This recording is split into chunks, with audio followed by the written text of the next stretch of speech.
दोस्तों, नया साल आते ही इंतजार होता है मकर संक्रांति का। और साल का ये पहला त्योहार अपने साथ लाता है पवित्र नदियों में स्नान, दान की महता, आग में भुनी तिल, मूंगफली की सौंधी खुशबू, रेवड़ी, गजक का मजा, लोहड़ी का उल्लास और पतंगबाजी की मस्ती। कहते हैं इस दिन से स्वर्ग के द्वार खुल जाते हैं और गंगा स्नान से 7 जन्मों के पाप धुल जाते हैं। आगे बढ़ने से पहले चैनल को लाइक, सब्सक्राइब करें और कमेंट में बताएं वीडियो कैसी लगी। अब जानते हैं कि मकर संक्रांति का पर्व क्यों मनाया जाता है। ग्रहों एवं नक्षत्रों का प्रभाव हमारे जीवन पर पड़ता है और ग्रहों एवं नक्षत्रों की स्थिति आकाशमंडल में परिवर्तित होती रहती है। हमारी पृथ्वी की गोलाकार आकृति एवं अक्ष पर भ्रमण के कारण दिवस और रात्रि होते हैं। पृथ्वी की यह दैनिक गति है, किंतु पृथ्वी की वार्षिक गति भी होती है। पृथ्वी एक वर्ष में सूर्य की एक बार परिक्रमा करती है। पृथ्वी की इस वार्षिक गति से ही वर्ष और मास आदि की गणना की जाती है। इस क्रम में सूर्य की स्थिति भी उत्तरायण एवं दक्षिणायन होती रहती है। जब सूर्य की गति दक्षिण से उत्तर होती है तो उसे उत्तरायण एवं जब उत्तर से दक्षिण होती है तो उसे दक्षिणायन कहा जाता है। इस प्रकार पूरा वर्ष उत्तरायण एवं दक्षिणायन 2 भागों में बराबर बराबर बंटा होता है। जिस राशि में सूर्य की कक्षा का परिवर्तन होता है उसे संक्रमण काल कहा जाता है।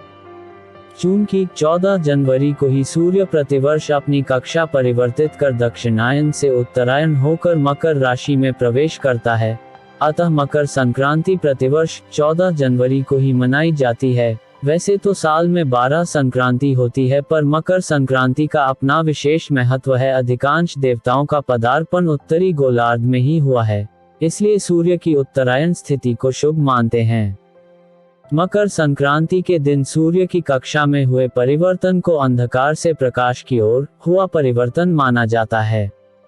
मकर संक्रांति से दिन में वृद्धि होती है और रात का समय कम हो जाता है। इस प्रकार प्रकाश में वृद्धि होती है और अंधकार में कमी होती है। चूंकि सूर्य ऊर्जा का स्रोत है, यही कारण से मकर संक्रांति को पर्व के रूप में मनाने की व्यवस्था हमारे भारतीय मनीषियों द्वारा की गई है। गीता के 8वें अध्याय में भगवान श्री कृष्ण ने भी सूर्य के उत्तरायण का महत्व स्पष्ट किया है। श्री कृष्ण कहते हैं कि हे भरत श्रेष्ठ, ऐसे लोग जिन्हें ब्रह्म का बोध हो गया हो, वो अग्नि में ज्योति देवता के प्रभाव से जब 6 माह सूर्य उत्तरायण होता है, दिन के प्रकाश में अपना शरीर त्यागते हैं, उन्हें फिर जन्म नहीं लेना पड़ता है। जो योगी रात के अंधेरे में कृष्ण पक्ष में धूम्र देवता के प्रभाव से दक्षिणायन में अपने शरीर का त्याग करते हैं, वे चंद्रलोक में जाकर पुनः जन्म लेते हैं। यहाँ प्रकाश एवं अंधकार से तात्पर्य क्रमशः सूर्य की उत्तरायण एवं दक्षिणायन स्थिति से ही है।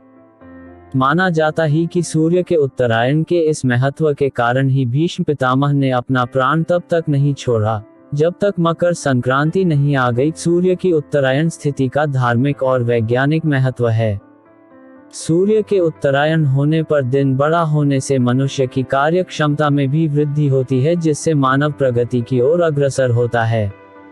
प्रकाश में वृद्धि के कारण मनुष्य की शक्ति में भी वृद्धि होती है और सूर्य की यह उत्तरायण स्थिति चूंकि मकर संक्रांति से ही प्रारंभ होती है, यही कारण है कि मकर संक्रांति को पर्व के रूप में मनाने की परंपरा हमारे ऋषि मुनियों द्वारा आरंभ की गई। मकर संक्रांति सूर्योत्सव का द्योतक है।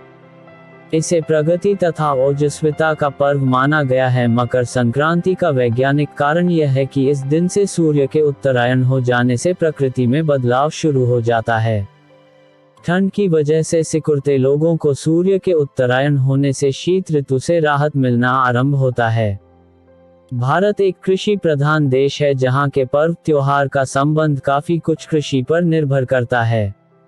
मकर संक्रांति ऐसे समय में आता है जब किसान रबी की फसल लगाकर खरीफ की फसल धान, मक्का, गन्ना, मूंगफली, उड़द घर ले आते हैं।